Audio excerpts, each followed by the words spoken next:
আসসালামু আলাইকুম। আজকে রাত্রিকালীন ক্লাসে আমরা গুরুত্বপূর্ণ কিছু প্রশ্নের সমাধান নিয়ে আলোচনা করব। তো প্রথমেই বলে নেই, একটা পরীক্ষার প্রশ্ন প্রায় সময় ভুল দিচ্ছে। আসলে ভুলটা কি তারা দিচ্ছে না আমি লিখতেছি, এটা একটা দেখার বিষয় আছে।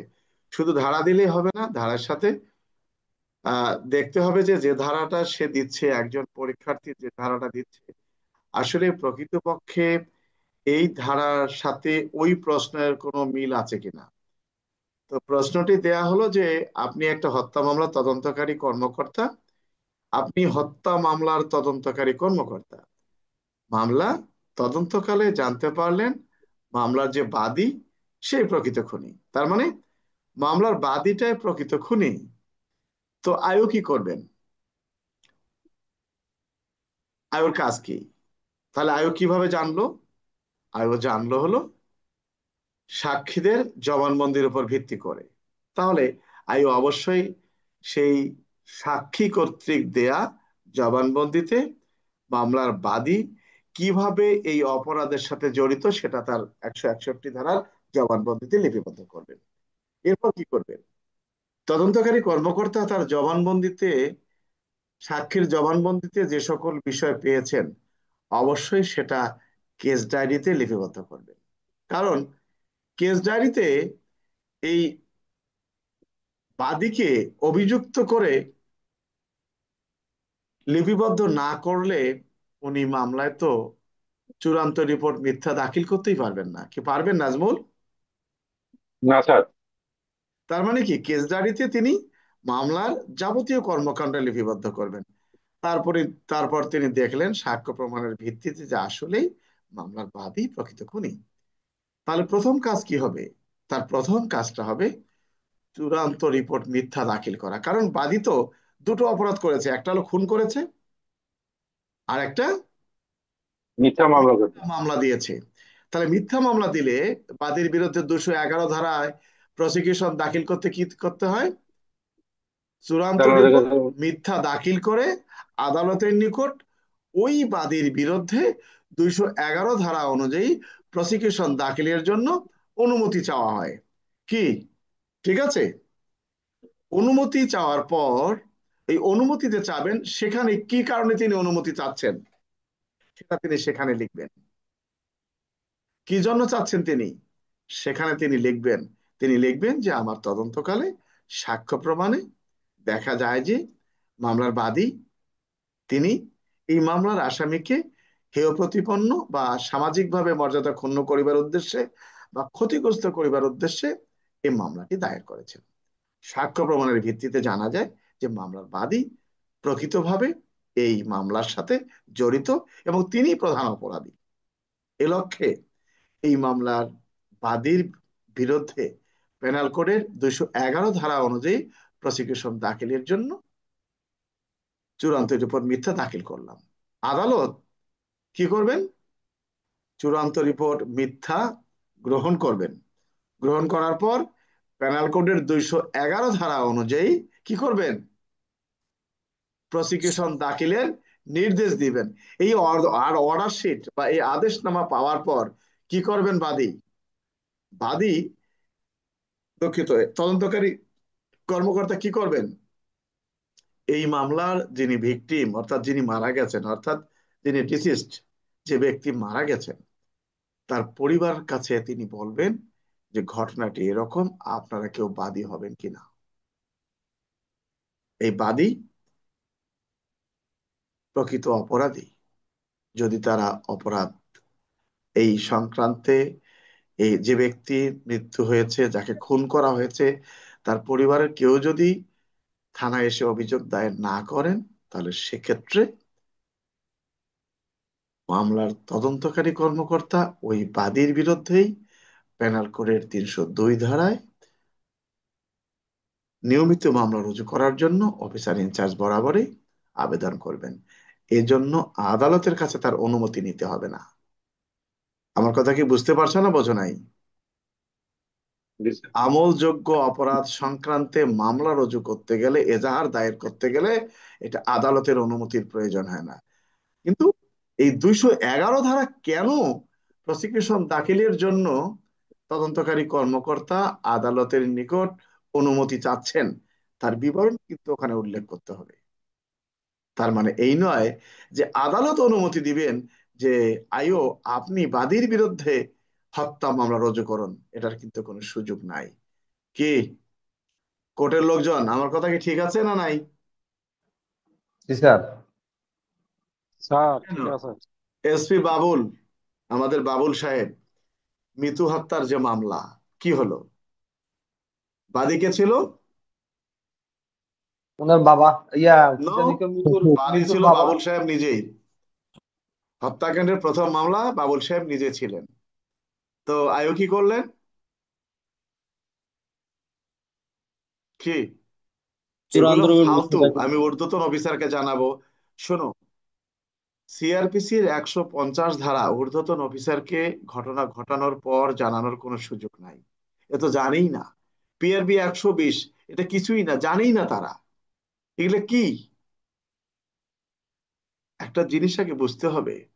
শোনো, যারা থানায় কর্মরত আছে, যারা কোর্টে আছে, একটা চূড়ান্ত রিপোর্ট মিথ্যা, এটা যদি তোমরা ডকেটটা পড়ো তাহলে আমার চেয়ে ভালো বুঝতে পারবা। সার্কেল অফিসে যারা আছো তারা ভালো বুঝতে পারবা।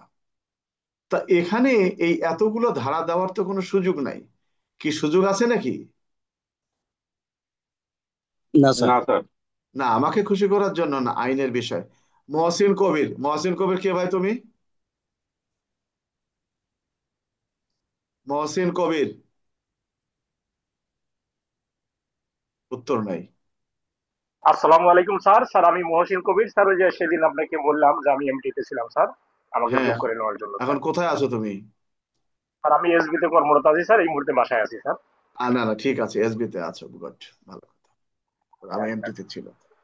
তো এইরকম প্রশ্নের উত্তর যে আপনি এটা মামলা তদন্তকারী কর্মকর্তা, মামলা তদন্তকালে জানতে পারলেন মামলার বাদী প্রকৃত খুনি, তা আপনি কিভাবে কি করবেন? এটা কিসের ঊর্ধ্বতন চোদ্দ দুনিয়ার ধারা দিবে এখানে? মূলত এক কিসের তথ্যের উপর তুমি জানতে পারলে যে বাদী প্রকৃত খুনি? সাক্ষীর জবানবন্দির উপরে তো নাকি? জি স্যার। জি স্যার। জি না স্যার। তুমি আন্দাজি, মানে গোপন সংবাদে যতই জানো না কেন, সাক্ষীর জবানবন্দিতে আনতে হবে, কেস ডায়েরিতে লিপিবদ্ধ করতে হবে। এরপর কি করবা? এই চূড়ান্ত উপর মিথ্যা দাখিলের আগে অবশ্যই তোমাকে এমি দাখিল করতে হবে ঊর্ধ্বতন কর্তৃপক্ষ বরাবরে। তো মানে তুমি লগ বইয়ের মতো যে রাস্তা দিয়ে যাবা সব রাস্তায় কি লিখবা নাকি? তোমার মূল কাজটা হলো চূড়ান্তের উপর মিথ্যা দাখিল করতেছো কিনা, এক। দ্বিতীয়ত, তার বিরুদ্ধে 211 ধারার প্রসিকিউশন দাখিলের ব্যবস্থা গ্রহণ করতেছো কিনা। এরপর তুমি মামলার বাদী, এটা জেনে রাখবা। যেমন আজকে প্রশ্ন দেওয়া হলো যে আসলে মানে এই গ্রুপে, আমি যে গ্রুপে দেখি 13,000-এর মতো সদস্য আছে, তার মধ্যে উকিল আছে অনেকগুলো, অনেকজন মানে আইনজীবী আছেন, একেবারে আইনজীবী আছেন, পাবলিক আছেন, অনেকেই লতে পড়েন, তারাও আছেন। আমার সাথে যেহেতু কথা হয় তারা আমাকে মানে রিকোয়েস্ট করে, তারা এটা নিছে, তারাই নিজেরাই বলে যে ভাই আপনার যুক্তিগুলো খুব ভাল লাগে। হ্যাঁ, তো বললাম যে ভাল লাগে, কোনো সমস্যা নেই, কিন্তু আমি তো আপনি যেটা বলেন এটাই সঠিক। আসলে তো আপনাদের পুলিশ ডিপার্টমেন্টে অনেক কিছুই দেখা যায় যে যারা পরীক্ষা দিচ্ছে ভুল। সিনিয়র অফিসাররাও আছে আমার এখানে, ডিআইজি পর্যন্ত আছে এখানে। স্যারেরা বলে যে না, যেটা আপনি বলতেছেন এটাই সঠিক। মাঝে মাঝে ওনারা ফোন দেয় যে এটা যেটা বোঝাচ্ছেন এটাই সঠিক। তো বিষয়টা এরকম।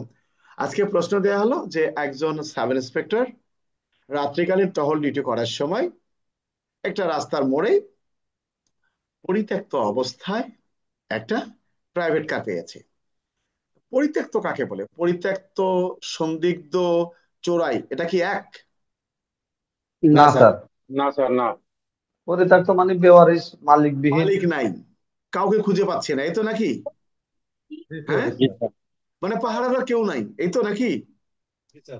তাহলে এটার অপর নাম যদি বেওয়ারিশ হয়, সিআরপিসির 550 ধারায় তো বেওয়ারিশের কথা বলা হয় নাই, না সিআরপিসির 523 ধারায় তো বেওয়ারিশের কথা বলা হয় নাই। তাহলে এই 524 ধারায় তো বেওয়ারিশের কথা বলা হয় নাই, 525-এ তো বেওয়ারিশের কথা বলা হয় নাই। তাহলে বেওয়ারিশের কথা বলা হয়েছে কোথায়? পুলিশ আইনের 25 ধারায়। পসিবল। সমস্যা হলো কোথায় জানো?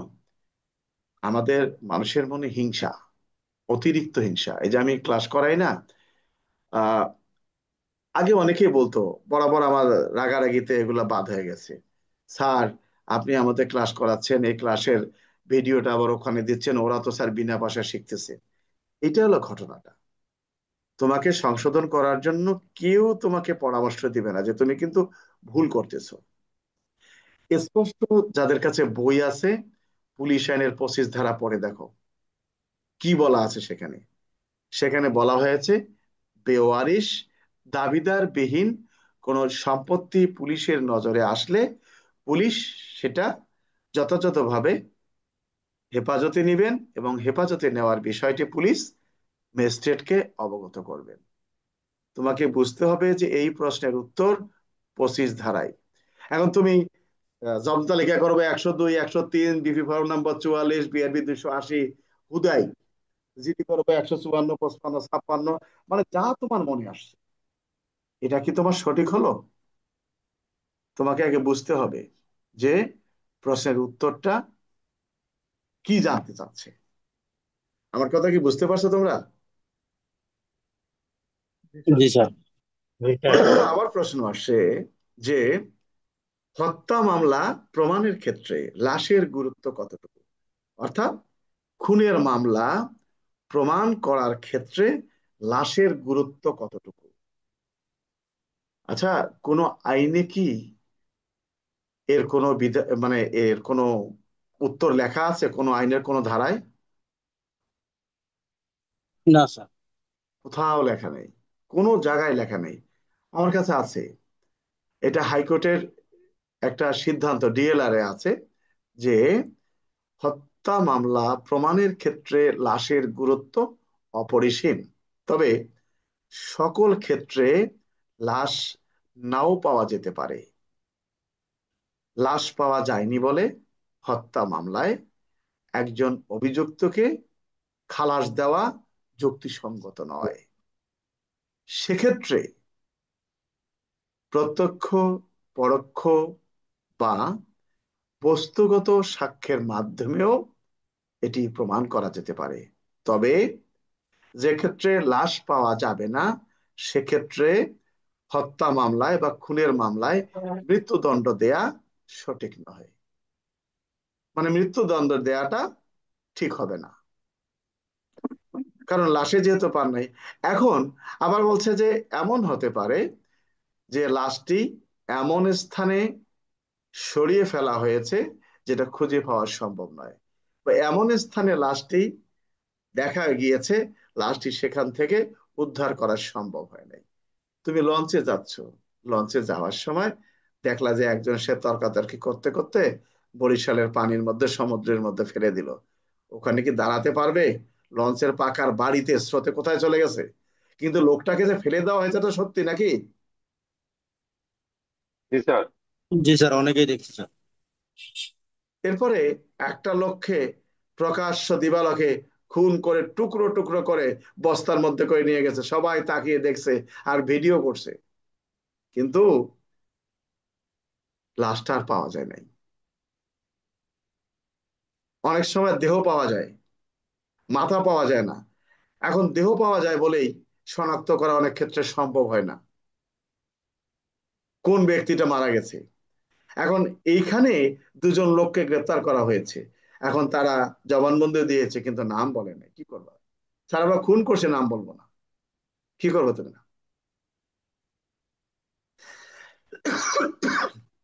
বিষয়টা হলো আমাদের লোকেরা আইনের যে বিষয়টি এটা জানতে চায় না, জানার চেষ্টাও করে না। এত ভুল ধারা দেয় যেটা বলে শেষ করা যায় না। তো এগুলো আমি দেই এ কারণেই যে ওরা কিছু সংশোধন করুক, আসলে সংশোধন হয় না। হ্যাঁ, এখন অনেকেই আবার তর্ক করে যে এটা আমি কিভাবে লিখবো বা এটা সঠিক উত্তরটা দিয়ে দেন। তো এটা যদি আমি লিখতে যাই তো ওরে আমি সময় দিতে যাব কেন? তোমার প্রয়োজন বাবা তুমি আমার ক্লাসে আসো, ক্লাসে এসে চাঁদা টাদা দেও, তারপরে শেখো, কি ঠিক আছে নাকি আমার কথা? জি হুম। স্যার। আচ্ছা, জি স্যার। আমরা আমরা প্যানেল কোডের কত পর্যন্ত আলোচনা করছিলাম মনে আছে? আর ফাইনাল কোডটাও ওই দিন শেষ করে দিয়েছেন স্যার। প্যানেল কোড মনে হয় শেষ করলাম, তাই না? আউটপুট শেষ হয়েছে স্যার। জি স্যার, সড়ক সবগুলোই শেষ পরিবহন করছেন, আছে। এখন সিআরবি করছেন স্যার। ওই আমরা সড়ক আমার পরিবহনটা কিছুটা সিআরবি আলোচনা করি। সড়ক পরিবহনে কিছু প্রশ্ন আছে তোমাদের বিষয়। আচ্ছা, সড়ক পরিবহনের একটা প্রশ্ন তো আমরা আলোচনা করেছিলাম যে আহ, সড়ক পরিবহন আইন 2018 অনুযায়ী কোন ধরনের অপরাধে একজন পুলিশ অফিসার একজন ব্যক্তিকে বিনা পরোয়ানায় গ্রেপ্তার করতে পারে। এখন যদি এরকম প্রশ্ন আসে যে একজন এএসআই এর করণীয় কি, দিয়ে 1 নম্বর প্রশ্ন দিল, আপনি আপনি রমনা থানার একজন এএসআই, রাত্রিকালীন চেকপোস্ট ডিউটি করাকালে রেজিস্ট্রেশন বিহীন একটা গাড়ি বা একটা প্রাইভেট কার আটক করলেন। কি করব আমরা?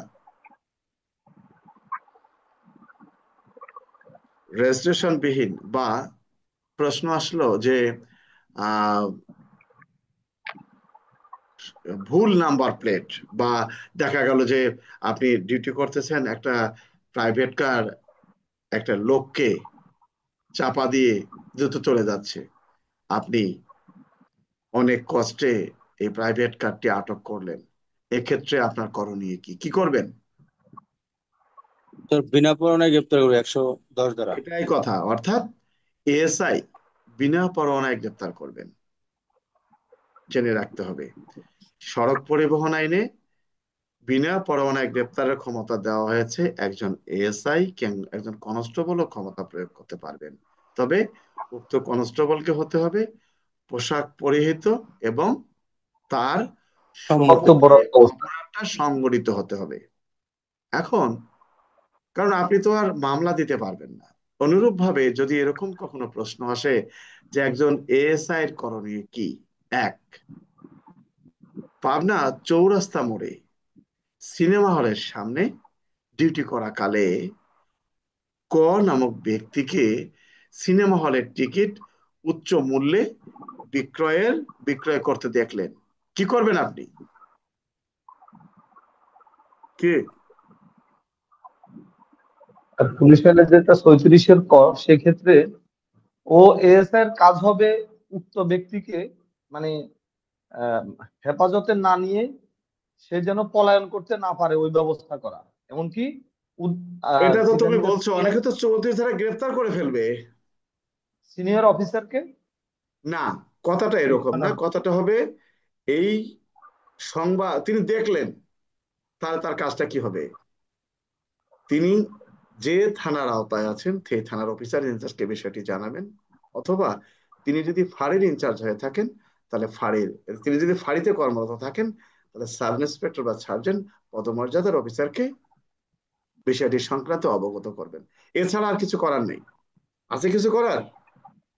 না স্যার। আর এখানে কোনো ধারা দেওয়া দরকার আছে? তোমাকে এই লিখতে হবে কথাটাতে যে পুলিশ আইনের 34-এর ক ধারায় উল্লেখ করা আছে, সার্জেন্ট বা সাব ইন্সপেক্টর পদের কর্মকর্তা ওনারা যদি দেখেন যে কোনো স্থানে কোনো ব্যক্তি চিত্ত বিনোদন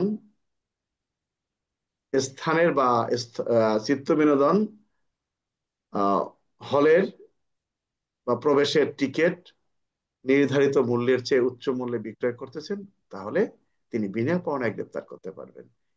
আলোচ্য প্রশ্নে একজন এএসআই কোনো অবস্থাতেই এ ধরনের ব্যক্তিকে গ্রেপ্তার করতে পারবেন না। তবে একজন এএসআই এ ধরনের কোনো তথ্য জানতে পারলে তার সম্মুখে যদি কোনো ব্যক্তি এ ধরনের কাজ করে, তাহলে তিনি যে ভারপ্রাপ্ত কর্মকর্তার অধীনে আছেন তাকে অবগত করতে পারবেন, অথবা তিনি কোনো সাব ইন্সপেক্টর বা সার্জেন্ট ওই অঞ্চলের দায়িত্বে যিনি আছেন তাকে বিষয়টা অবগত করতে পারবেন। এছাড়া কিছু করার নেই। কি, আমার কথা কি ঠিক আছে? এখানে যদি ওইভাবে যে হয়তো সে সরে যাবে, তার পলায়ন রোধ করবে না, জনসাধারণ এইগুলা পলায়ন রোধ করার কিছু, এগুলো কিছু দরকার নাই। বিষয়টি পলায়ন রোধ করবে, সে পালাচ্ছে, তো ধরতেই তো পারবো না ওই অপরাধের জন্য।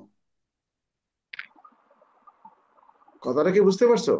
আর এ তো সে সিনেমা হলে টিকিট বিক্রয় করতেছে, আপনি দেখেছেন, আপনি জানাবেন তথ্যটা। এই জিনিসগুলো হলো টেকনিক্যালি প্রশ্ন কিছু আসে, যেমন পরীক্ষার একটা প্রশ্ন আসছিল যে আপনি একজন এএসআই, কোনো একদিন আপনি এএসআই কোনো একটা সময় নিউ মার্কেটে আপনি কোনো এক বন্ধের দিন বা শুক্রবারের দিন ডিউটিতে গেলেন, আপনার করণীয় কি? পার্টি ইনচার্জ হিসাবে আপনি একজন এএসআই, পার্টি ইনচার্জ হিসাবে নিউ মার্কেটে ডিউটিতে গেছেন, আপনি কি দায়িত্ব পালন করবেন? আমার কথা কি বুঝতে পারছো? কি করবেন আপনি? জি স্যার। তাহলে সেখানে কি যে আপনি, হ্যাঁ, মানে সঙ্গীয় যে ফোর্স, তাদেরকে ডিউটি সংক্রান্ত মানে এখানে ব্রিফ আমি প্রদান রাখো, করবেন। এখানে তো তুমি এই কথাটা বলতেছো, এখানে তোমার দায়িত্ব যেটা হবে এটা কোনো ধারা না, সব ক্ষেত্রে ধারা খোঁজার কোনো সুযোগ নাই। সেখানে কি করতে হবে? প্রথমত যে সকল ফোর্স গেছে তাদেরকে ব্রিফিং করতে হবে যে যেহেতু এটা মার্কেট, বহিরাগত লোক, সন্দেহজনক লোক যাতে প্রবেশ করতে না পারে, এই তো, তাদের হাতিয়ারগুলি ঠিক আছে কিনা, তারা যেন এদিক ওদিক ঘোরাফেরা না করে, এটাই তো পরামর্শ দিবেন। তার মানে আপনি ব্রিফিং করবেন। এরপর আপনি কি করবেন? কমিটির যারা নেতাগোতা আছে তাদেরকে বিষয়টা জানাবেন যে আমরা এখানে আসি, আপনাদের কোনো সমস্যা হলে আমাদেরকে জানাবেন, প্রয়োজনে টহলের ব্যবস্থা করবেন। এছাড়া আর কিছু আছে বেলাল? উনি লাইট দেখবেন, সিসিটিভি না দেখবেন, স্যার। ওই জায়গাটা, না স্যার। হ্যাঁ? স্যার, এখন এইগুলোকে কে বুঝাবে? আমার উত্তর দাও। এগুলোকে বোঝানোর কিছু নাই। প্রশ্ন আসছিল পরীক্ষায় যে আপনি একজন এএসআই, আপনি একজন এএসআই একটা স্থান থেকে 5 জন লোককে গ্রেপ্তার করেছেন, কিভাবে প্রমাণ করবেন তারা বেআইনি সমাবেশে উপস্থিত ছিল? এটাই তো নাকি? কি? এই ক্ষেত্রে বেআইনি আস্তে সমাবেশ সংগঠিত হয়। আস্তে, প্রশ্ন আসছে যে আপনি একজন এএসআই অফিসার ইনচার্জের নির্দেশে বেআইনি সমাবেশের ঘটনাস্থলে গিয়ে 5 জনকে গ্রেপ্তার করেছেন, আপনি কিভাবে প্রমাণ করবেন তারা এই ঘটনার সাথে জড়িত? কিভাবে প্রমাণ করবেন?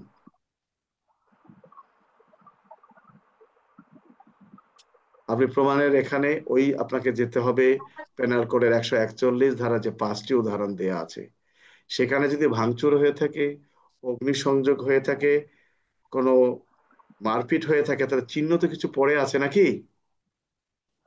জি স্যার। কিছু কিছু প্রশ্ন আসে তোমার মেধাটাকে যাচাই করার জন্য। বিষয়টা ক্লিয়ার?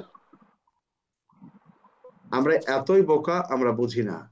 আপনি একজন সাব ইন্সপেক্টর, আপনি একজন সাব ইন্সপেক্টর চেকপোস্টে ডিউটি করতেছেন, একজন চোর, একজন চোর একটা মোটরসাইকেল আপনার চেকপোস্টের সামনে ফেলে দিয়ে পালিয়ে গেল, আপনার করণীয় কি?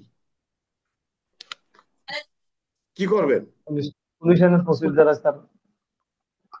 তো যত তারিখ আমার ওরা তো মনে করে এটা চোরাই মাল। আরে চোর বললে কি চোরাই মাল হবে? না স্যার। আমি তো তাকে ধরতেই পারলাম না। কি? জি স্যার। এখন যদি পরীক্ষার প্রশ্নে আসে 4 জন ডাকাত রাত্রিকালে কলিমুদ্দিনের ঘরে প্রবেশ করে বাড়ির সবার হাত পা বেঁধে মালামাল নিয়ে পালিয়ে যায়, এ ধরনের ঘটনায় একটা এজাহার লিখুন, তাহলে কি 395 397 হবে? না স্যার, না 394 স্যার। হবে স্যার। তুমি তো কাউকে জিজ্ঞাসা করতে পারবে না, স্যার 4 জন তো ডাকাতি হয় না স্যার, এটা কি করবো স্যার, ডাকাতির কথা বলছে তো স্যার। তোমার মেধাটাকে যাচাই করার জন্য এই প্রশ্নটা দেওয়া হয়েছে। আমার কথা বোঝা গেছে? জি স্যার। জি স্যার। তো এগুলা এখন মনে করো আমি অনলাইনে ছোট একটা প্রশ্ন দিলাম, আমার টাকা পড়ছে বিনা পয়সায়, ওরে আমি এত করে শিখাবো? ওরা যেটুকু দিয়ে এটুকু বেশি। আর এমন লোক, ওরা ওটা দেখেও না ভিডিওতে কি আছে। শোনো, একই দিনে ভিডিও দিয়েছি যে আপনি মামলার বাদী, মামলার আইও, হত্যা মামলার তদন্তকালে জানতে পারলেন মামলার বাদী প্রকৃত খুনি। ভিডিও দেওয়ার 5 মিনিট পরে আমি লিখছি, ভিডিওটা কেউ দেখলো না, এত দেখার সুযোগ নেই। বুঝতে পারছো? এই প্রশ্নটা সিন করছে 3,000 লোক, আর ভিডিওটা দেখছে মনে হয় 100 না 150 লোক। কথাটা কি বুঝতে পারছো? কাজে কাজে ওই এইটা মনের থেকে সরিয়ে দিতে হবে যে স্যার আসলে অফিসার কি আইন জানে? অফিসার আইন জানে বলেই আজকে অফিসার। বুঝতে পারছো বিষয়টা? তো আমরা যেটা আলোচনা করতে যাচ্ছি, আহ যেমন এমসিকিউতে আসে। আহ আচ্ছা, আমরা একটা আলোচনা করি। আহ একজন কোন পদের পুলিশ কর্মকর্তা সড়ক পরিবহন আইনে ঘটনাস্থলে জরিমানা করতে পারেন? কত ধারা? Sir 113 113 sir. স্যার, সড়ক বিধির 113। আমরা ঘটনাস্থলেই 113 বলছি জরিমানা স্যার। করতে পারেন। সার্জেন্ট বা সাব ইন্সপেক্টর। ঘটনাস্থলে জরিমানা করতে পারেন, তাই না? জি জি স্যার। জি স্যার। স্যার। এই প্রশ্নটাকে মাঝে মাঝে বলা হয় যে কখন একজন পুলিশ অফিসার ম্যাজিস্ট্রেটের ক্ষমতা প্রয়োগ করতে পারেন? এটাই তো নাকি? জি স্যার। জরিমানা করার ক্ষমতা কার? একজন ম্যাজিস্ট্রেটের না? জি স্যার। জি স্যার। তাহলে পুলিশও তো জরিমানা করতে পারেন, ঠিক আছে কি? জি স্যার। জি স্যার। আচ্ছা, আমরা চলে আসি যে সড়ক পরিবহন আইনের 115 ধারা, এটা পরীক্ষায় আসছিল। 115 ধারার বক্তব্যটা কি? 115 ধারার বক্তব্য হলো ডাম্পিং ইয়ার্ড, অর্থাৎ কে ডাম্পিং ইয়ার্ডে যানবাহন প্রেরণ করার ক্ষমতাবান। আমরা যদি দেখি 65 ধারায় বলা হয়েছে ডাম্পিং ইয়ার্ড বলতে কি বুঝেন, আর 115-তে বলছে ডাম্পিং ইয়ার্ডে কে যানবাহন প্রেরণ করতে পারেন, বা কোন ধরনের অপরাধে এই ডাম্পিং ইয়ার্ডে যানবাহন প্রেরণ করা হয়। ওই যে আমি কথাটা বলছি যে ডাম্পিং ইয়ার্ডে যানবাহন প্রেরণের ক্ষেত্রে কোনটি প্রযোজ্য।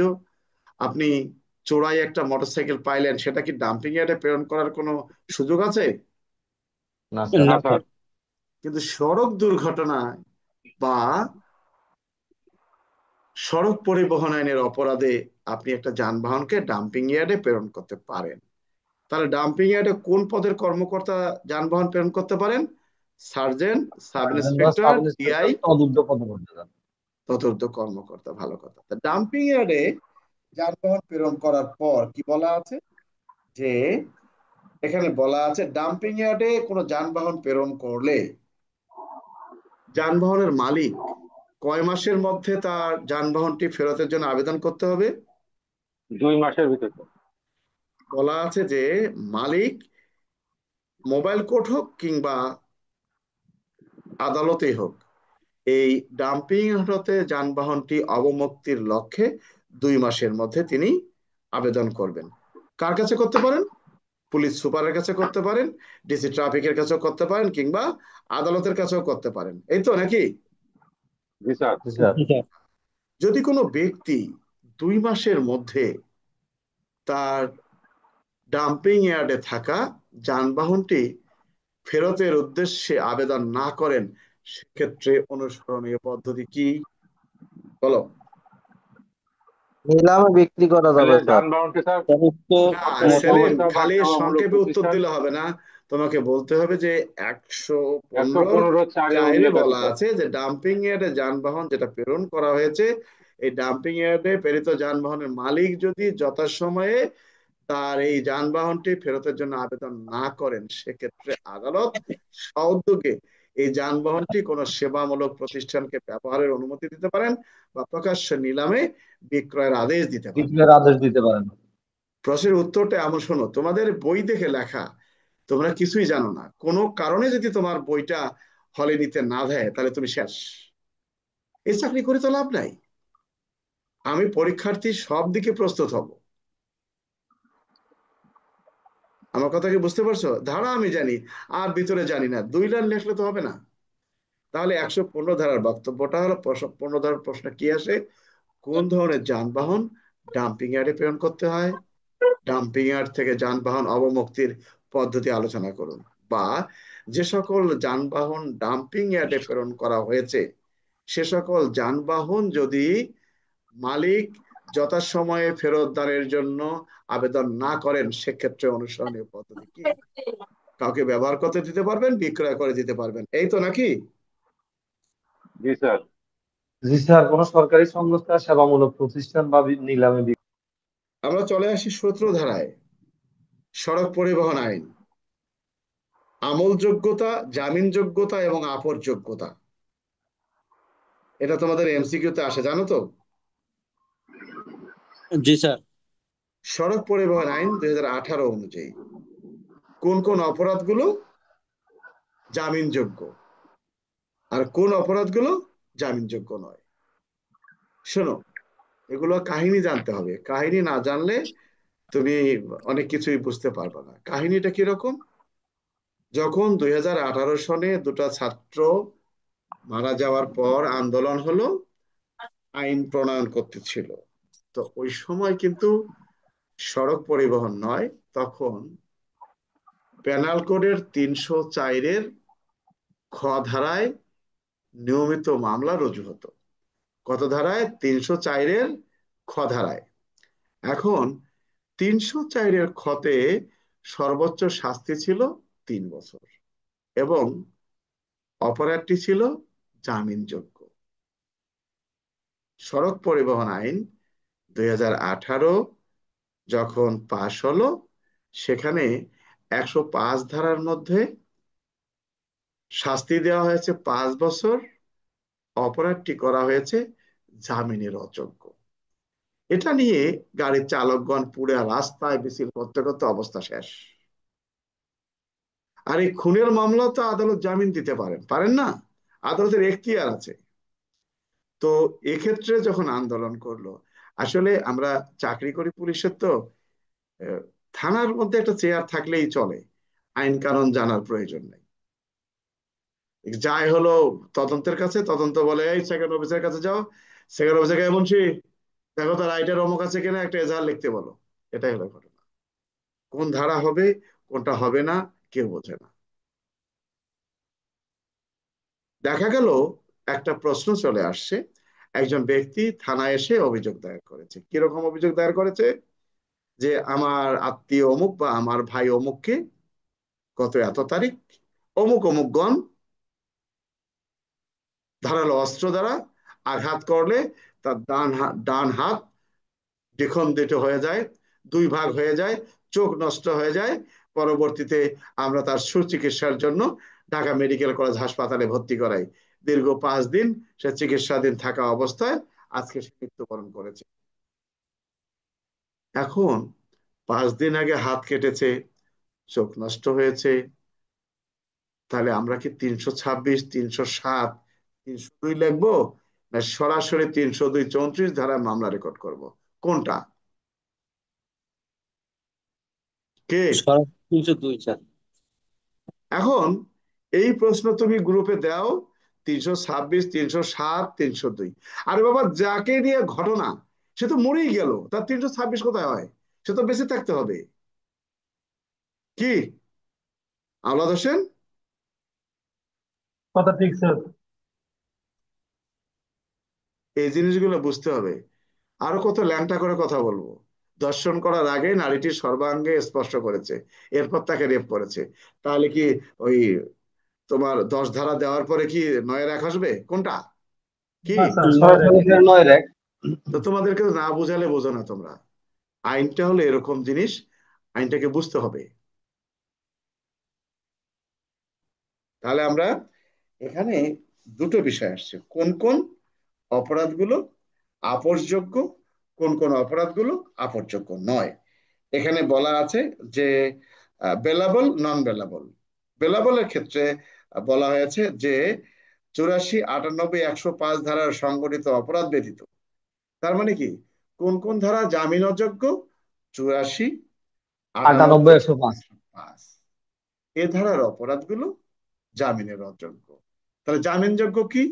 যদি লেখা আসে প্রশ্ন যে সড়ক পরিবহন আইন 2018 অনুযায়ী কোন কোন অপরাধগুলো জামিনযোগ্য, তখন আমাদেরকে লিখতে হবে কি, সড়ক পরিবহন আইন 2018-এর 17 খতে উল্লেখ করা আছে এই আইনের 84, 98, 105 ধারা ব্যতীত অন্যান্য সকল অপরাধ জামিনযোগ্য। কারণ তুমি এখন যদি 14 গুলো ধারা লিখতে, তো জান শেষ হয়ে যাবো নাকি? জি স্যার। হ্যাঁ, জি এই স্যার। জিনিসগুলো বুঝতে হবে। হ্যাঁ বলো, কিছু বলার আছে? না স্যার, না এটা স্যার। বিষয়টা ক্লিয়ার হইলাম স্যার। তোমার বিষয় ক্লিয়ার হওয়া লাগবে না বাবা। সাক্ষ্য আইনের প্রশ্নতে যদি তুমি যাও, সাক্ষ্য আইনের প্রশ্নতে তুমি যদি যাও, আগে ভালো করে বুঝো কি প্রশ্ন বলা আছে। যে বিচার চলাকালীন সময়ে কখন একজন সাক্ষীকে ইঙ্গিতবহ প্রশ্ন করা যাবে, কখন যাবে না। সেখানে বলা আছে যে 142-এ বলা হয়েছে, বিরোধ পক্ষ যদি আপত্তি না করেন সেক্ষেত্রে আদালতের অনুমতি নিয়ে ইঙ্গিতবহ প্রশ্ন করা যাবে। যাবে না কখন, এটা কিন্তু লেখা নাই। তাহলে তোমাকে বুঝতে হবে এখানে যে এটারই বিপরীত। তখনই যাবে না যখন বিরোধ পক্ষ আপত্তি করবেন, আদালত অনুমতি দিবেন না। বিষয়টা ক্লিয়ার? তো এখানে এই 117 খতে বলা আছে 84, 98, 105 ধারা ব্যতীত অন্যান্য সকল অপরাধ জামিনযোগ্য। তাহলে জামিনের অযোগ্য ধারা কোনটা? 84, 98, 100। 98 আর 105। বাস। কিন্তু এখানে সরাসরি বলা নাই এই ধারাগুলো জামিনের অযোগ্য। আমার কথা বুঝতে পারছো? বলছে এই ধারা ব্যতীত অন্যগুলো জামিনযোগ্য। তাহলে এটা কি হলো? এটা জামিনের অযোগ্য। আমার কথা কি বুঝতে পারছো তোমরা? জি স্যার। আচ্ছা, জি স্যার।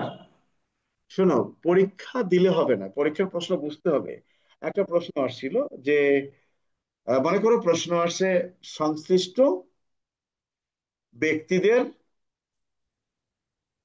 করণীয় কি, ব্যাখ্যা দিন। করণীয় কি? কিরকম করণীয়? একটা বাস ঢাকা থেকে রংপুর যাচ্ছে, এই বাসে 50 জন যাত্রী। বাসটি যখন এলেঙ্গার মোড়ে আসে, বাসটা দুর্ঘটনা কবলিত হয়। গাড়ির চালক কি করলেন? যেহেতু দুর্ঘটনা কবলিত হয়েছে, 2 জন লোক মারা গেছে, গাড়ির চালক গাড়িতে কি বলা আছে, করণীয় কি কিন্তু বলা হয়েছে এখানে, সংশ্লিষ্ট ব্যক্তিদের করণীয় কি। গাড়ির চালক কি করছেন? প্রাণ বাঁচার তাগিদে গাড়িটা রেখে পালিয়ে গেছেন। বাসের যাত্রীগণ কি করছে? এসে বাস থেকে নেমে বাসটা ভাঙচুর শুরু করে বাসটাকে আগুন লাগিয়ে দিয়েছেন। তাহলে যাত্রীদের কি করণীয় ছিল? এগুলো করা যাবে না। আর তার কি করণীয় ছিল? ড্রাইভার এবং কন্ডাক্টরের, তার করণীয় ছিল হাসপাতালে আনায়, ফায়ার আহতদেরকে সার্ভিস, তার আত্মীয় চিকিৎসার স্বজন ব্যবস্থা ইত্যাদি করা। দায়িত্ব পালন করবেন, এই তো নাকি? জি স্যার। আর পাবলিকে কি করা ছিল? 119 ধারায় পাবলিকও এই কাজটি করবেন, যে কোনো মোটরযান ক্ষতি সাধন করা যাবে না, জীবন রক্ষার্থে দ্রুততম সময়ের মধ্যে আহতদের চিকিৎসার ব্যবস্থা করবেন, এবং গাড়ির চালক কন্ডাক্টরের প্রতি কোনো আক্রমণাত্মক আচরণ করতে পারবেন না। মোটরযানের কোনো যাত্রীগণ, কোনো যাত্রীর ক্ষতি করা যাবে না, স্থানীয় জনগণ এসে যাত্রী ক্ষতি করতে পারবে না। কোনো সংগঠনের ব্যানারে যাত্রীবাহী বা পণ্যবাহী কোনো মোটরযানের ক্ষতি সাধন বা যাত্রীর প্রতি কোনো রূপ আক্রমণাত্মক আচরণ, শৃঙ্খলা পরিপন্থী কোনো কাজ করে। তাহলে তাদের কাজ ছিল এটা। তাহলে এই বিষয়টাই আমরা বুঝি না। আবার যদি প্রশ্ন এখানে আসে, কার কি অপরাধ ব্যাখ্যা দিন। একজন ড্রাইভার 20 জন যাত্রী নিয়ে ঢাকা থেকে রংপুর যাওয়ার পথে এলেঙ্গা নামক স্থানে দুর্ঘটনা ঘটে, সেখানে 2 জন লোক মারা যায়। গাড়ির চালক গাড়ি থেকে পলায়ন করে, উত্তেজিত জনগণ এসে গাড়িটি জ্বালিয়ে দেয়। তাহলে অপরাধ কাজ চাওয়া হচ্ছে জনসাধারণের এবং ড্রাইভারের। তাহলে ড্রাইভারের যে কাজটা হলো, অপরাধের কথা বলা হয়েছে, তাহলে ড্রাইভারের 198, দুঃখিত 98, 105, আর কি জনগণের 111 ধারা তারা মান্য করেন নাই, 103। আবার এখানে যদি প্রশ্ন আসে যে এই ব্যক্তিদের করণীয় কি, তাহলে যেটা আমি বললাম 62, দুঃখিত 62 এবং তোমার 119। তো প্রশ্ন সাধারণত পরীক্ষায় এভাবে আসে। প্রশ্ন আগে বোঝার চেষ্টা করতে হবে। আমার কথা কি বুঝতে পারছো তোমরা, না বোঝো নাই? জি কারো কিছু স্যার। বুঝতে বলার পারছি। আছে সড়ক পরিবহন সংক্রান্তে? না কিছু স্যার। বলার আছে? নাই নাকি? স্যার এই প্রশ্নটা আরেকবার একটু ক্লিয়ার করে দেন তো স্যার। প্রশ্নটা হলো, যদি এরকম প্রশ্ন আসে, সেটা হলো যে কোনো স্থানে সড়ক দুর্ঘটনা ঘটলে গাড়ির চালক বা কন্ডাক্টরের করণীয় কি? তো গাড়ির চালক কন্ডাক্টরের কথা বলা হয়েছে কত ধারায়? 62। 62 ধারায়। 62 আর 119 স্যার। রাখো মিয়া, কন্ডাক্টরের 119 না, 62তে বলা হয়েছে কন্ডাক্টর এবং ড্রাইভারের। কিন্তু যদি প্রশ্নটা এরকম হয় যে ক নামক গাড়ির চালক তার গাড়িটি ঢাকা থেকে চালিয়ে নিয়ে বগুড়া যাওয়ার পথে এলেঙ্গা নামক স্টেশনে দুর্ঘটনা কবলিত হলে সে গাড়ি থুয়ে পালিয়ে গেছে,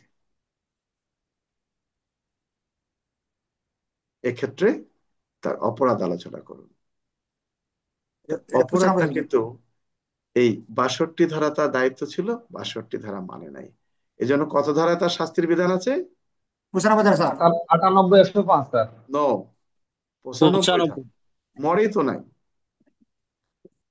মানে তার করণীয়, যদি এখানে বলা হয়েছে কেউ যদি 62 ধারার বিধান লঙ্ঘন করেন তার শাস্তি হলো 95 ধারা। আর যদি মেরে ফেলেন তাহলে তো 105 ধারা, যদি ক্ষতিগ্রস্ত করেন তাহলে তো 98 ধারা। কথাটা হলো এরকমই। বোঝা গেছে সেলিম? জি স্যার। এসআই সাহেবরা বুঝবে না, কারণ এগুলো তাদের উত্তর না, তো তারা মনে করে যে জীবনে এগুলো আসবেও না, তাদের কাছে পড়ে আমার লাভ নাই, তাই না? কি? আচ্ছা, আমরা পিআরপি কত পর্যন্ত পড়ছিলাম? আমরা এই হুইসেল পর্যন্ত পড়ছি, তাই না? কি? 166। জি স্যার, 166 পর্যন্ত। আচ্ছা, এখানে অনেক কিছু বিষয় বলা আছে, তোমরা এগুলো জীবনে পড়ো নাই। ডাক বিলি করার সময় কি করতে হবে, কোথায় স্বাক্ষর করতে হবে, সময় উল্লেখ করতে হবে কিনা, নামের বানান শুদ্ধ করে লিখতে হবে। শোনো, এই যে বিষয়গুলা, তোমরা কি মনে করো একটা মাত্র বাহিনী, সেটা হলো পুলিশ অশিক্ষিত বাহিনী। এই পুলিশ অশিক্ষিত বাহিনী ব্রিটিশ আমলে ছিল বলেই পুলিশকে এগুলো কাগজ কলমে শেখানো হয়েছে। স্পষ্ট করে ডাক গ্রহণের সময় কি করবা, আপনি বাইরে গেলে কি করবেন, আপনার কি কাজ আপনার সম্পাদন করবে, বড় অক্ষরে নাম লিখবেন, নামের বানান ঠিক রাখবেন, সময়টা উল্লেখ করবেন, আপনার ব্যক্তিগত বিবরণ দিবেন, স্বাক্ষর করবেন। মানে কি, এক একটা পিআরবি এক এক ভাবে দিয়ে রাখছে, এটা এখানে উল্লেখ করা আছে। যাই হোক, আমরা একটা বিষয় তোমাদের সংশোধন করে দিই, সেটি হলো, একটা কথা মনে রাখবা যে প্রশ্ন যখন আসে পরীক্ষার, আমরা কিছু ভুল করি। ভুলটা কি? প্রশ্ন আসছে যে একজন এএসআই এর দায়িত্ব এবং কর্তব্য আলোচনা করুন। কার? একজন এএসআই এর। দেখো, পরীক্ষা দিচ্ছ তোমরা এএসআই কনস্টেবল থেকে, নায়ক থেকে এএসআই, এবং এএসআই থেকে সাব ইন্সপেক্টর। কনস্টেবল থেকে এটিএসআই পরীক্ষা দিবে, তাদের আসছে এএসআই এর দায়িত্ব এবং কর্তব্য। লা হালুয়া খা, বুঝো? এএসআই এটিএসআই এর প্রশ্ন আসছে খতিয়ান রেজিস্টার বলতে কি বোঝেন, খতিয়ান রেজিস্টারের কোন ঘরে কি লিপিবদ্ধ করতে হয়। ও জীবনে খতিয়ান রেজিস্টার হাত দেওয়ার সুযোগ আছে কি আলমগীর? না স্যার, 23 কলামের একটা তো হাত দেওয়ার সুযোগ নেই স্যার। আমার প্রশ্ন আসছে কেস ডায়েরি বলতে কি বোঝেন, কেস ডায়েরির কোন কলামে কি কি বিষয় লিপিবদ্ধ করতে হয়। কোনোদিন এটিএসআই এই কেস ডায়েরি লেখার সুযোগ আছে তার? না স্যার। কি? কাজে কাজে পরীক্ষার প্রশ্ন কার কোনটা দিবে এটা বলা বড় মুশকিল। যাই হোক, একটা প্রশ্ন আসে এএসআই এর দায়িত্ব এবং কর্তব্য, আমরা কিছুক্ষণ পরে হয়তো আসবো। তো সেখানে অনেকেই পিআরবি 207-এর সাথে পিআরবি 190 দিচ্ছেন।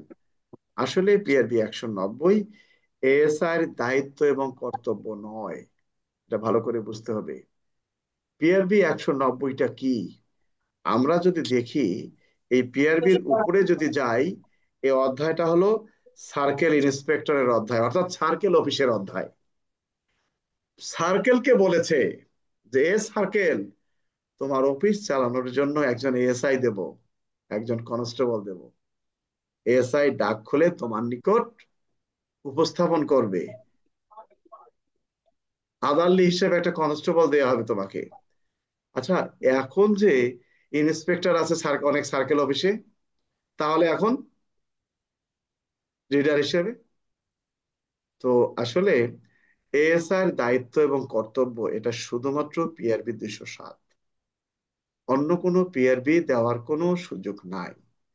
তো পিআরবি 190 কি বলছে যে মাস্টার সাহেবরা এত বড় বড় মাস্টার জীবনে পড়েও দেখলো না যে পিআরবি আসলে এই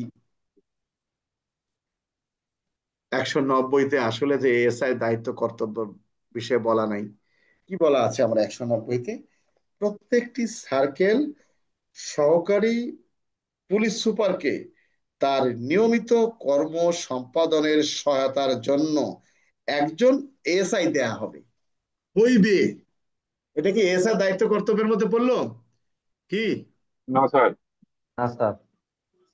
তা তোমরা ছাগল কিনে আনলা, এটা পাঠা না খাসি কিছুই না, এটা দেখলা বকরি, তাই হবে? কে জিনিসগুলো ভালো করে বোঝো। আমরা সংশোধন করে নিচ্ছি এখানে। পরীক্ষার প্রশ্ন আসছে, সংজ্ঞা লিখুন। অফিসার ইনচার্জ, থানার অফিসার ইনচার্জ। তাহলে আমরা যে ভুলটা করি, জিনিস দুটো, সংজ্ঞা লিখুন ভারপ্রাপ্ত কর্মকর্তা। এই প্রশ্ন যদি আসে তাহলে আমরা উত্তর কোন ধারা দিয়ে শুরু করব? 201 স্যার। 201 নাজমুল, স্যার এটা চাইরের ত দিয়ে। হ্যাঁ, আর তো দিল যে ভারপ্রাপ্ত কর্মকর্তা, আর 201 হলো যায় থানার অফিসার জিনিস থানার কিন্তু ইনচার্জ। একই, জিনিস কিন্তু একই। সংজ্ঞা যদি কখনো আসে, সংজ্ঞা লিখুন থানার ভারপ্রাপ্ত কর্মকর্তা, তাহলে আমরা শুরু করব যে সিআরপিসির 4-এর 1 ত এবং পিআরবি 201 বিধি পর্যালোচনা করে দেখা যায় যে থানার ভারপ্রাপ্ত কর্মকর্তা বলতে বোঝায় কনস্টেবল পদের উপরে যে সকল ব্যক্তিরা থানার থানার দায়িত্ব ভারপ্রাপ্ত কর্মকর্তার অবর্তমানে থানার অনুপস্থিত। দায়িত্ব পালন করতে পারবেন তাদেরকে। আর যদি আসে অফিসার ইনচার্জ, তাহলে আমরা লিখবো সিআরপিসির, দুঃখিত, পিআরবি 201 বিধিতে উল্লেখ করা আছে, পিআরবি 201 এবং সিআরপিসি 4-এর 1 ত অনুযায়ী থানার অফিসার ইনচার্জ বলতে বোঝায় কনস্টেবল পদের উপরে যে ব্যক্তি কিনা থানার অফিসার ইনচার্জের অনুপস্থিতিতে থানার দায়িত্ব পালন করার মতো সামর্থ্যবান বা ক্ষমতাবান। আমার কথা কি বোঝা গেছে? জি স্যার। জি স্যার। তার মানে নাজমুল, তুমি থানার ভারপ্রাপ্ত কর্মকর্তা সেখানেও পিআরবি 201 দিয়ে শুরু করলা, অফিসার ইনচার্জ লিখলো সেখানে 4-এর ত দিয়ে শুরু করলা, তাহলে বিষয়টা এলোমেলো হয়ে গেল না কি? আচ্ছা, এই যে থানা ফাঁড়ির হস্তান্তর, থানা ভবন পরিষ্কার, সারা জীবন মিথ্যা কথা তোমরা লেখো ভোর 6টার সময় যে থানা ভবন পরিষ্কার পরিচ্ছন্ন করা হলো, জাতীয় পতাকা উত্তোলন করা হলো, জেডিতে নোট দাও, এগুলো সব মিথ্যা কথা লাগে। কারণ গ্রামে পুলিশ 203। অফিসে নাই হলো তোমার ঝাড়ুদার, থানায় কয়টা ঝাড়ুদার পাবা? আমার কথা কি বুঝতে পারছো?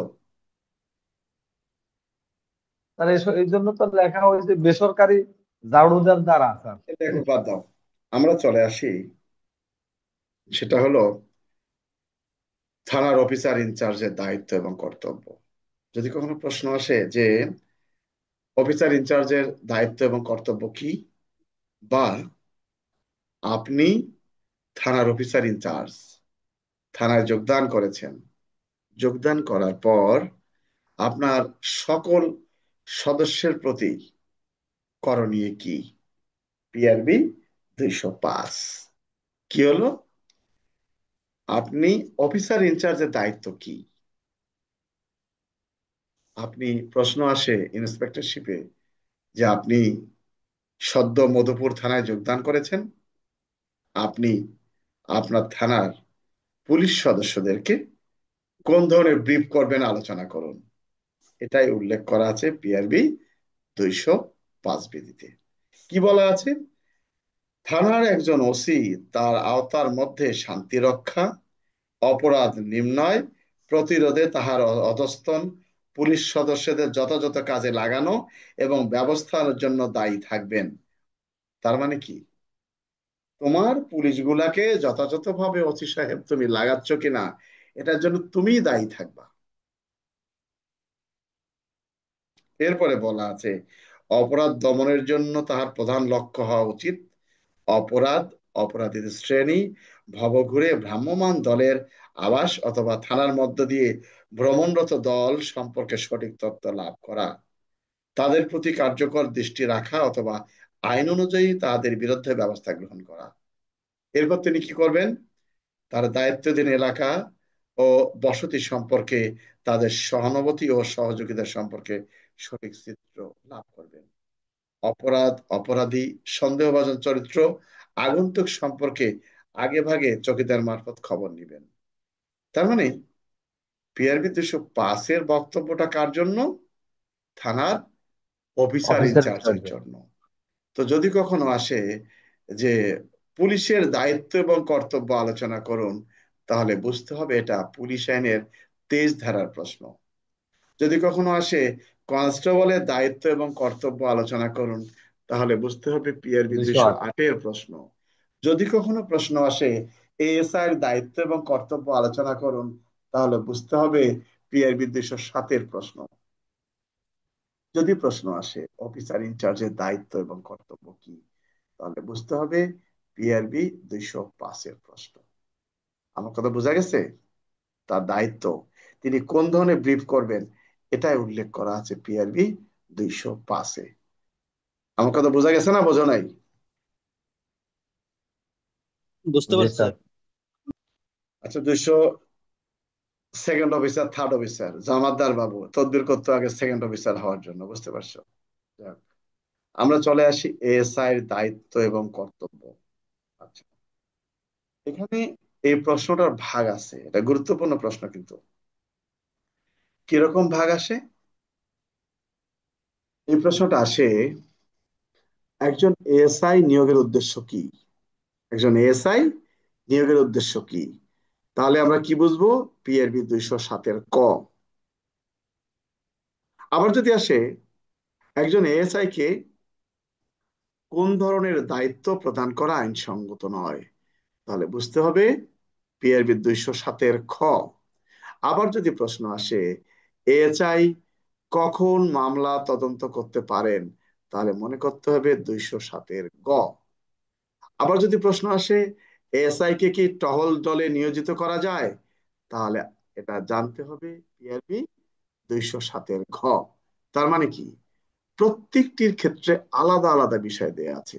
আর যদি সর্বসাকুল্যে প্রশ্ন আসে এএসআই এর দায়িত্ব এবং কর্তব্য আলোচনা করুন, তাহলে 207-এর ক থেকে শুরু করে ঘ পর্যন্ত। বিষয়টা ক্লিয়ার? জি স্যার। জি স্যার। এই অধ্যায়টা হলো থানার অধ্যায়। তাহলে থানার প্রধানকে অফিসার ইনচার্জ। Officer in charge.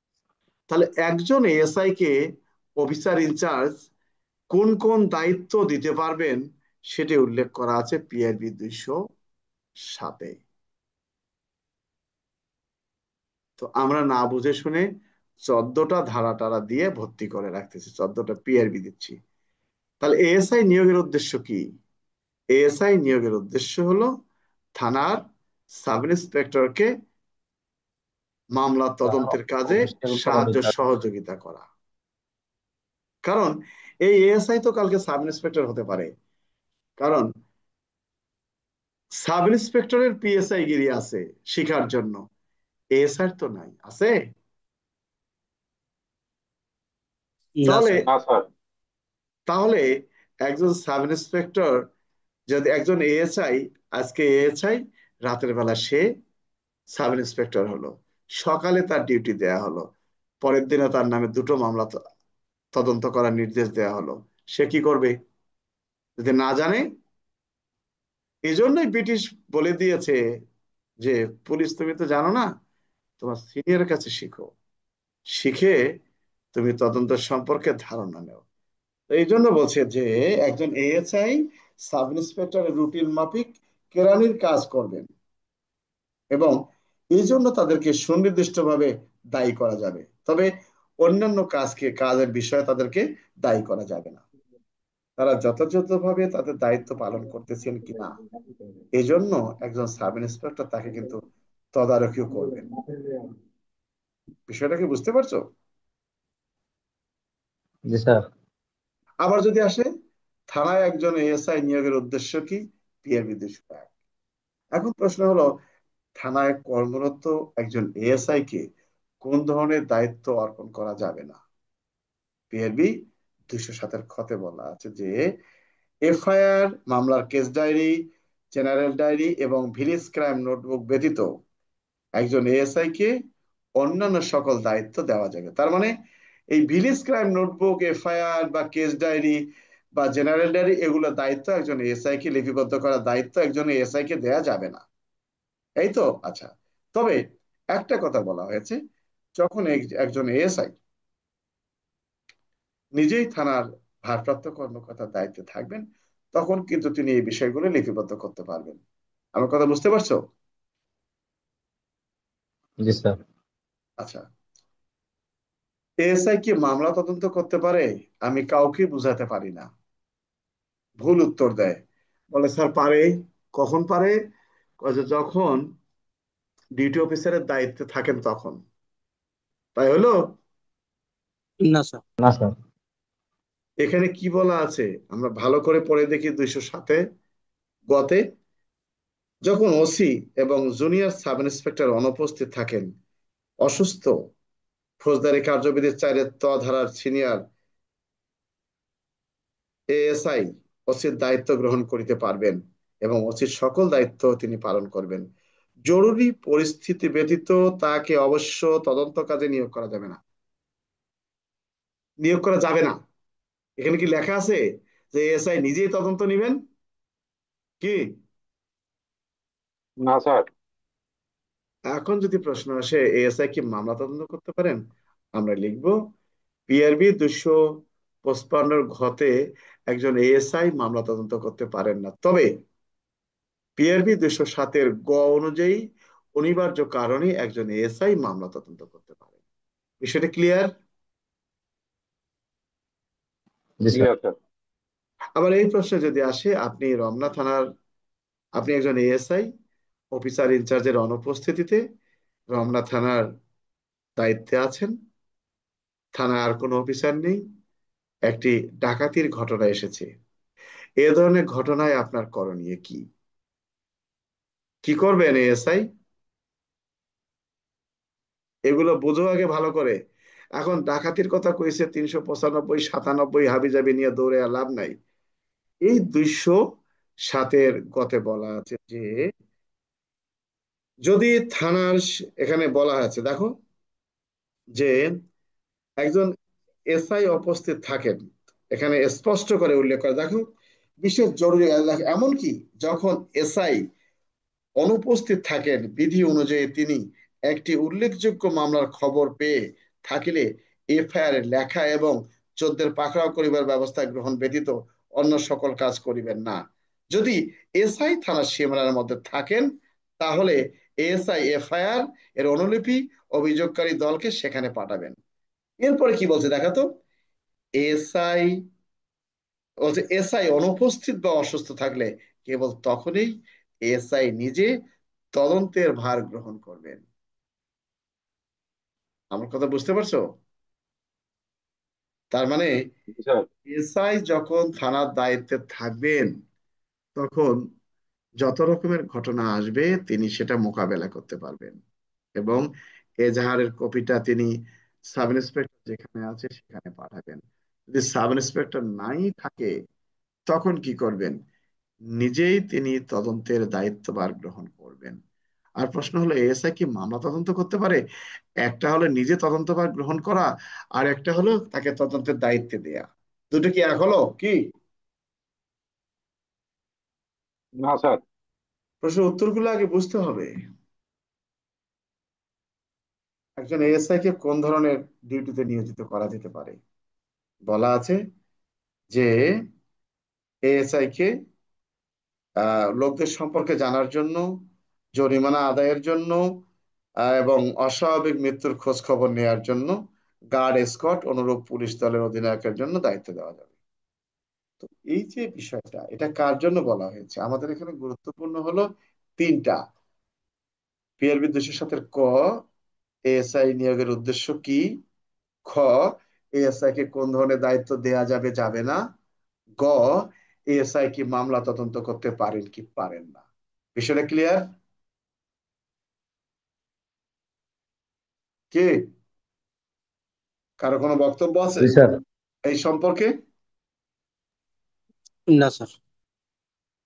একই জিনিস দেখো, এএসআর দায়িত্ব কর্তব্য পিআরবি 420, 376 হাবিজাবি দিয়ে রাখছে, 190, 207 দিয়ে রাখছে। কনস্টেবলের দায়িত্ব কর্তব্য কত পিআরবি?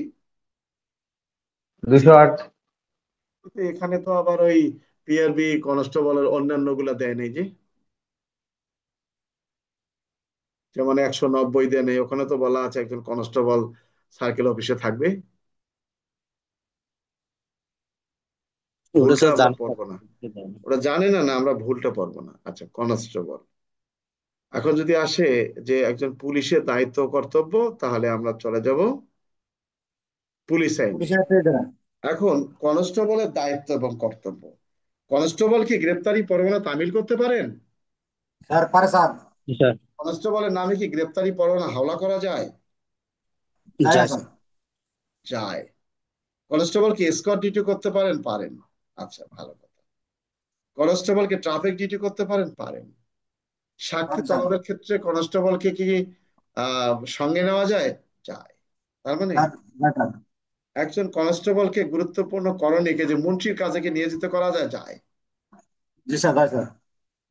তার মানে পিআরবি 208-এ উল্লেখ করা আছে যে একজন থানার অফিসার ইনচার্জ তার থানার কনস্টেবলদেরকে কোন কোন দায়িত্ব অর্পণ করতে পারবেন। আমার কথা কি বুঝতে পারছো না বোঝো নাই? হচ্ছে স্যার। এ যাই হোক, মোটামুটি আমরা 208 পর্যন্ত আলোচনা করলাম। মফস্বল ডায়েরি তো আছেই, মফস্বল ডায়েরি কালকে আমরা আলোচনা করব। আচ্ছা, এর সাথে দাঁড়িয়ে কোনটা আমরা আলোচনা করছিলাম? কোন আইন? আমরা মনে হয় নতুন করে আইন আর ধরি নাই, তাই না? না জি স্যার, স্যার। হ্যাঁ। না আর স্যার, ধরা ধরার নাই স্যার। আচ্ছা, আমরা আমাদের আইনের তো অভাব নাই, আমরা ওই আবার পুলিশ শেষ করব। বিদ্রোহ সংক্রান্তে স্যার পড়াইছিলেন 3 আর 4। এই সে পুলিশ বিদ্রোহ স্যার, ওই যে 3 আর 4 পুলিশ বিদ্রোহ এটা আইনের অনেক আগে পড়েছিল। ওগুলো 3 আর অনেক 4। আগে বলছি। আমরা চলে আসি অস্ত্র আইন। অস্ত্র আইনে আমাদের অনেক প্রশ্ন আসে। কিরকম প্রশ্ন আসে? সংজ্ঞা লিখুন, অস্ত্র শস্ত্র, এই তো নাকি? জি স্যার, হ্যাঁ, 4 ধারা লাগবে স্যার। জি স্যার। 4 ধারা। আচ্ছা, কত ইঞ্চি লম্বা হলে অস্ত্রের মধ্যে পড়বে? 1205 ইঞ্চি। না, এটা কিন্তু স্পষ্ট করে আইনে কোনো উল্লেখ করা নাই। এটা বিভিন্ন ডিএলআর এ উল্লেখ করা আছে। ভালো কথা, বাদ দাও। আমরা চলে আসি কোন ব্যক্তিদের অস্ত্র বহন করতে গেলে লাইসেন্সের প্রয়োজন নাই, বা অস্ত্র আইনের দেওয়া হয়েছে। অস্ত্র আইনের দায় থেকে কাকে অব্যাহতি দেওয়া হয়েছে? স্যার, এটা অস্ত্র আইনের তাদের অস্ত্র ব্যবহারের বৈধ মানে কোন অনুমতি সরকারি আছে। কর্মচারী সরকারি দায়িত্ব আন্দাজে পালনকালে কোন গল্প করো না, ধারা সহকারে বলতে হবে। অর্থাৎ এই অস্ত্র আইনের একের অর্থাৎ কি? একের ক এবং খতে কি বলা আছে? কি বলা আছে ক? কোন সরকারি কর্মচারী তার সরকারি দায়িত্ব পালনকালে হ্যাঁ, কোন অস্ত্রশস্ত্র বহন করলে তাকে লাইসেন্সের অব্যাহতি দেওয়া হয়েছে। লাইসেন্সের প্রয়োজন নেই। তার মানে কি, অস্ত্র আইনে কিন্তু বলা হয়েছে কোনো ব্যক্তি লাইসেন্স ব্যতীত অস্ত্র বহন করতে পারবেন না। কিন্তু কতিপয় ব্যক্তিকে অস্ত্র আইনের আওতা থেকে মুক্ত করা হয়েছে কিছু কিছু ক্ষেত্রে। সেখানে বলা হয়েছে একের ক এবং খ। কি বলা আছে?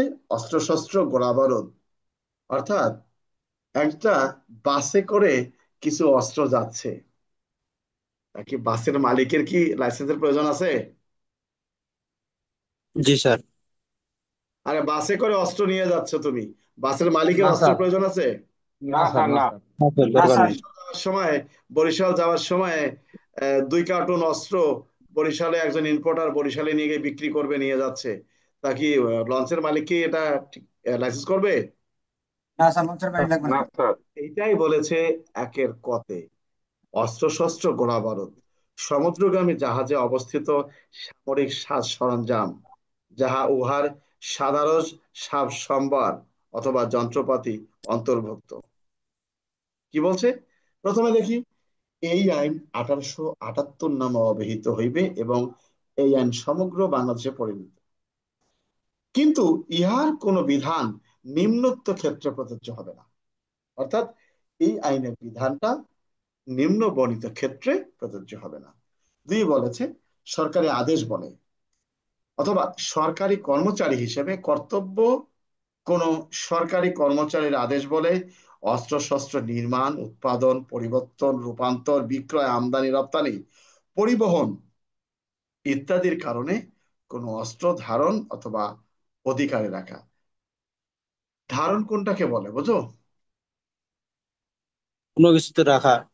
হ্যাঁ, ঘোড়ার ডিম। ধারণ মানে তোমার দখলে রাখা। পরিবহন হলে নিয়ে যাচ্ছে, তোমার দখলে রাখা, ধারণ করা। বলে না, স্যার আমি তো আপনার অভিজ্ঞতাকে ধারণ করে চলি, ওটা ঠিকই বুঝো। কি?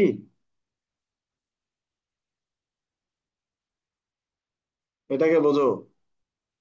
ওই যে ইয়ার বিভিন্ন সময় কালো ব্যাচ না পড়লে চাকরি থাকতো না, শোকের মাস আগস্টের মাস, বুঝতে পারছো?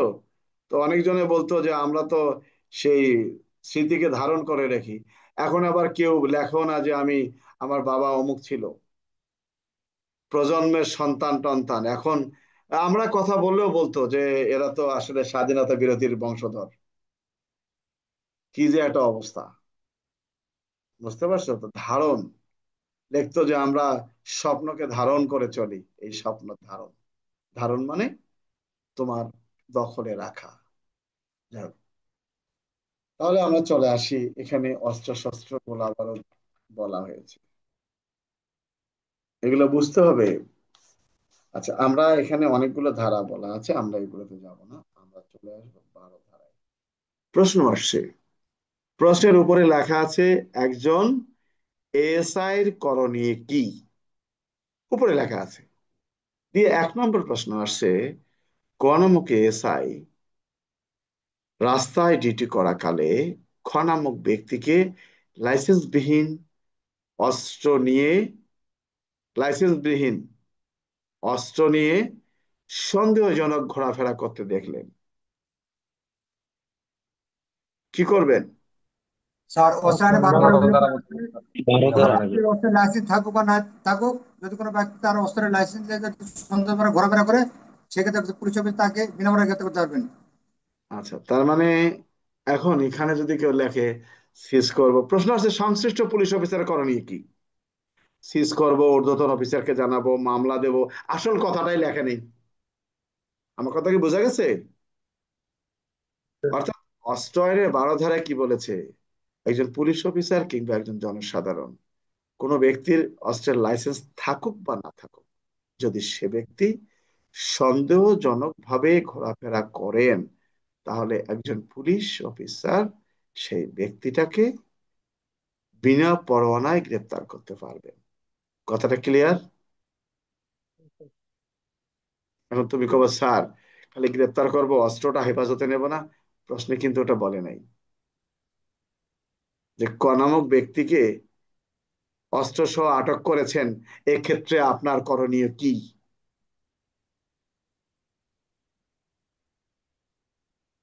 ঘোরাফেরা করতে দেখলেন সন্দেহজনক। আমরা এখানে 19-এর হাবিজাবি অনেক কিছু দেই। আর যদি প্রশ্ন আসে এরকম, কার কি অপরাধ ব্যাখ্যা দিন, ক নামক ব্যক্তি, ক নামক ব্যক্তি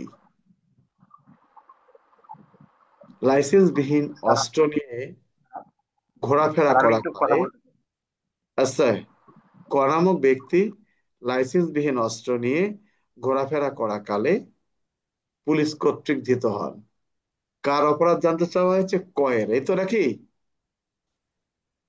তখন যাবে ওই 19 টাইপের ক, এটা বুঝতে পারছো? কিন্তু যদি প্রশ্ন আসে যে ক নামক ব্যক্তি লাইসেন্সবিহীন অস্ত্র নিয়ে যাচ্ছে, আপনি পুলিশ অফিসার দেখলেন, তাহলে কিন্তু ধারা হবে 13। যারা যারা স্যার 13। 13তে সন্দেহের কথা বলা নাই, 13তে লাইসেন্সবিহীন অস্ত্রের কোনো দাম নাই, 12তে লাইসেন্স থাক আর না থাক মূল্য আছে। হ্যাঁ, কি বলতে চাচ্ছ মহসিন?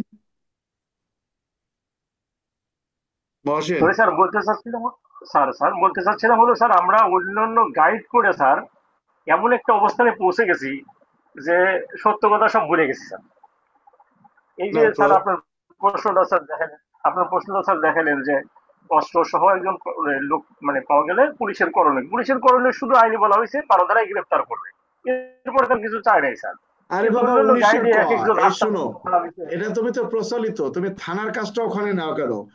একটা লোকের কাছে পিস্তল পাইলা, রিভলভার পাইলা, 19 টাইপের ধারায় মামলা দিলা, শাস্তি কার? শাস্তি কি পুলিশের না না পাবলিকের? স্যার ওই তা আমি পাবলিকের তো স্যার যার আমি যার তো দোষ প্রশ্নে চাই নাই পাবলিকের অপরাধ কি, আমি কি পেয়েছি? আমি কি প্রশ্নে বলেছি যে কনমক ব্যক্তির অপরাধ কি, যার কাছে লাইসেন্স পিস্তল পেয়েছে তার অপরাধ কি? আমি তো সেটা চাই নাই। না স্যার, তুমি পুলিশ না কি স্যার, কাজটা করবা? শুধু পুলিশ কি কাজটুকু করবে, শুধু এই পুলিশের কাজটুকুই চাইছেন স্যার। এখানে এখন স্যার আমি 10টা সিজ 12টা করব ধারা না চাইছেন। করব, আমার প্রশ্নের উত্তরের বাইরে তো আমি যেতে পারবো না, কি আছে নাকি? তোমাদের তো আবার না ধারা স্যার, বেশি না দেওয়ার অভ্যাস। আপনি sir, checkpost thank duty you করা স্যার। কালে, আপনি একজন সাব ইন্সপেক্টর চেকপোস্ট ডিউটি করতেছেন, একটা যানবাহন তল্লাশি কালে একজন ব্যক্তির নিকট একটা পিস্তল পেলেন, সে পিস্তল সম্পর্কে কোনো লাইসেন্স দেখাতে পারে নাই, আপনার করণীয় কি? আমরা কি চাইছি তার ওই যে 19 ক ধারায় অপরাধ, ওটা চাইছি নাকি? ঊর্ধ্বতন অফিসার ঘোড়ার ডিম মিয়া, তুমি তো 13 ধারায় বলো নাই। 13 ধারায় কি বলা আছে? কোন পুলিশ অফিসার লাইসেন্সবিহীন অস্ত্র সহ কোনো ব্যক্তিকে দেখতে পেলে তার অস্ত্রটি কি করবেন? কাড়িয়া লইবেন, লেখা আছে না? জি স্যার। তা কাড়িয়া কি জোর করে ধাক্কায় নিবে? সিজ করে নিবে। তা সিজ করার কথা বললে কি সিজের ধারা চলে আসবে? ধারা দেখাচ্ছ, আসল কথাটাই তো লেখো নাই। স্যার হ্যাঁ বলো। যদি প্রশ্ন আছে স্যার, একজন পুলিশ অফিসার ডিউটিকালীন অবস্থায় একজন এক ব্যক্তিকে দেহ তল্লাশি করলো, করে অস্ত্র পেলো, সেক্ষেত্রে 13 ধারায় আসবে স্যার। শোনো, যদি লাইসেন্স, শোনো, 12 ধারা ব্যবহার হবে লাইসেন্স থাক বা না থাক, সন্দেহের কথা থাকতে হবে। সন্দেহজনক ভাবে ঘোরাফেরা করতেছে বা লাইসেন্স কিন্তু পিস্তল নিয়ে ওই মারামারির দিকে দৌড়ে যাচ্ছে, পুলিশের করণীয় কি? পুলিশকে আটক করবেন। আর সেখানে 19 ক দেয়। আরে লাইসেন্স বিহীন অস্ত্রের জন্য 19 টাইপের ক, লাইসেন্স থাকলে তো 19 ক আসবে না। স্যার আমি বলতেছি স্যার, যে একজন পুলিশ অফিসার একজন ব্যক্তিকে দেহ তল্লাশি করার পর লাইসেন্স পেলো স্যার, আর লাইসেন্স পাইলো না, সিজ করে লাইসেন্স ফেললো, বিহীন অস্ত্র পাইলো, তাহলে করণীয় কি স্যার? এই যে 13 ধারার মধ্যে বলা আছে, ভালো করে দেখো, লাইসেন্স ব্যতীত অস্ত্র বহন নিষিদ্ধ। 13তে কি বলছে? কোন ব্যক্তি লাইসেন্স ব্যতীত এবং লাইসেন্সের অনুমোদিত যে পরিমাণ গুলি আছে এটা ব্যতীত কোনো অস্ত্র এইরকম নিয়ে অস্ত্র বহন করতে পারবে না।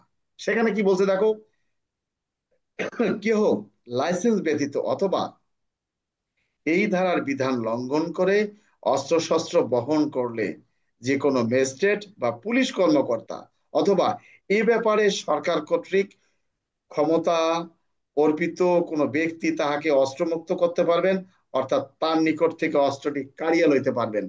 আপনার কাছে প্রশ্নের উত্তর জানতে চাচ্ছে যে আপনি 13 ধারায় দিবেন। কথাটা কি বুঝতে পারছো? স্যার ক্লিয়ার স্যার, বুঝতে পারছি স্যার।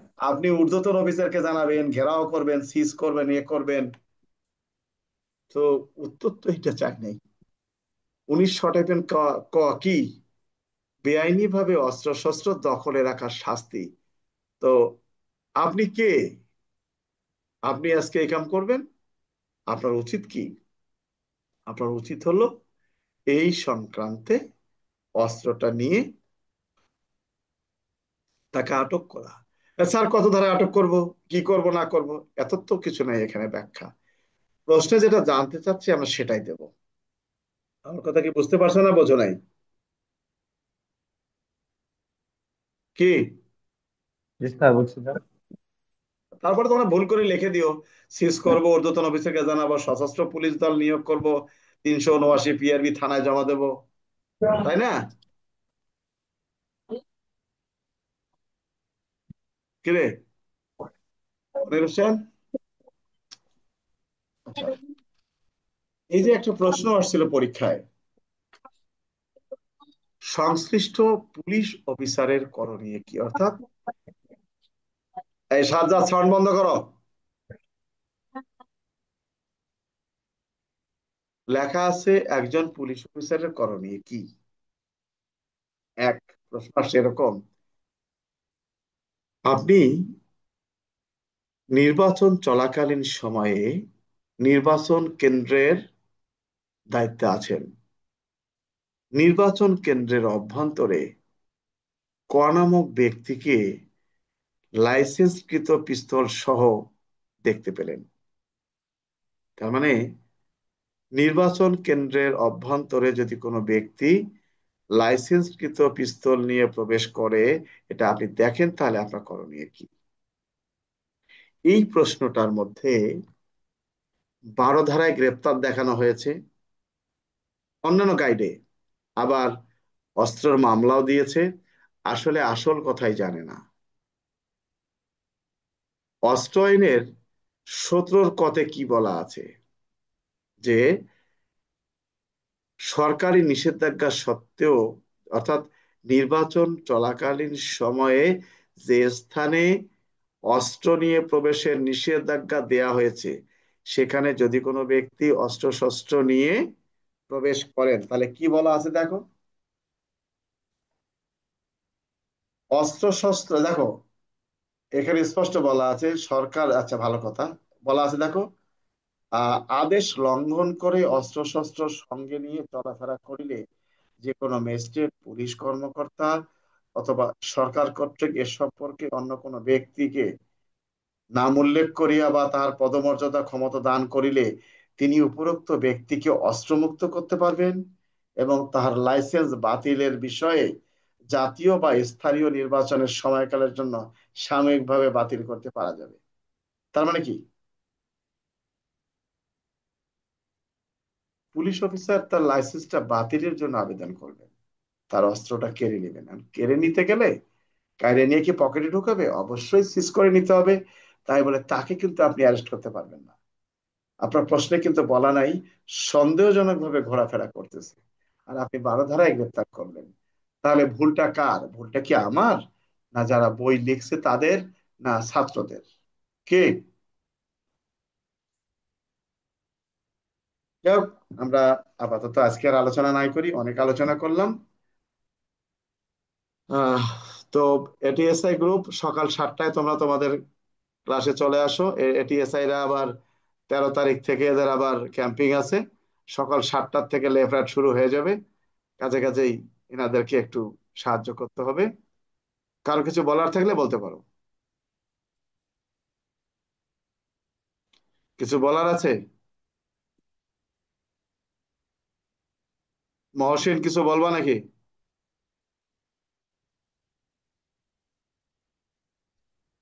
না স্যার।